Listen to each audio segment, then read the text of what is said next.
Тассай тұрғын алабында су құбыры желілері бойында санитарлық қорғау жолағын бұзып салынған сауда үйі сүрілді. Бұл жерден 2 магистральды құбыр өтеді. Олар арқылы Ақпай Қарасу су қабылдағышынан Шымкентке ауыз су жеткізіледі. Құбырлардың диаметрі 1200 және 800 мм. Су ресурстары маркетинг кәсіпорны мен дүкен арасындағы сот процестері бірнеше жылға созылған еді. Сол себепте мұнаның астына бір шеті жаңағы құрылыстың үстіне түсіп қалған екен. Жаңағы 800-лік труба құрылыстың үстіне түсіп қалған екен.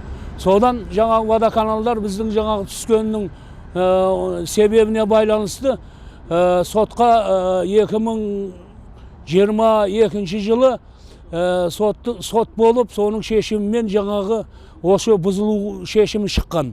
Соны енді мынау 2024 жылы сол жаңағы шешімді алып, осы жердегі жаңағы магазин болған еді, соның барлығын ұсыныс жасап, міне қазір түгел орындап, соның соттың шешімін орындап біттім. Магистральды құбырларда төтенше жағдай туындаса, адам өмірі мен денсаулығына елеулі қауіп төнетіні анық. Аталған нысанда қауіп сейілді.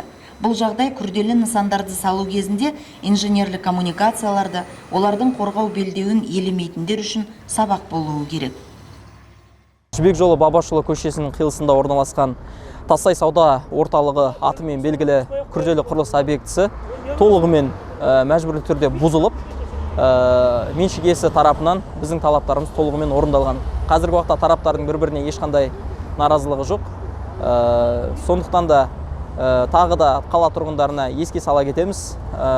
Су қорғау жолақтарын сақтау ол маңызды, себебі ол аймақта Су ресурстары маркетинг жауапкершілігі шектеулі серіктестігі күрделі жөндеу жұмыстарын, жоспарлы жөндеу жұмыстарын жүргізіп отырады. Жалпы санитарлық қорғау жолағы коммуналды қызмет көрсетуші кәсіпорындардың қызметкерлері мен техникасына авариялық жағдайларды қалпына келтіру, жоспарлы алдын алу жұмыстарын жүргізу үшін инженерлік желілерге жақындау үшін пайдаланылады.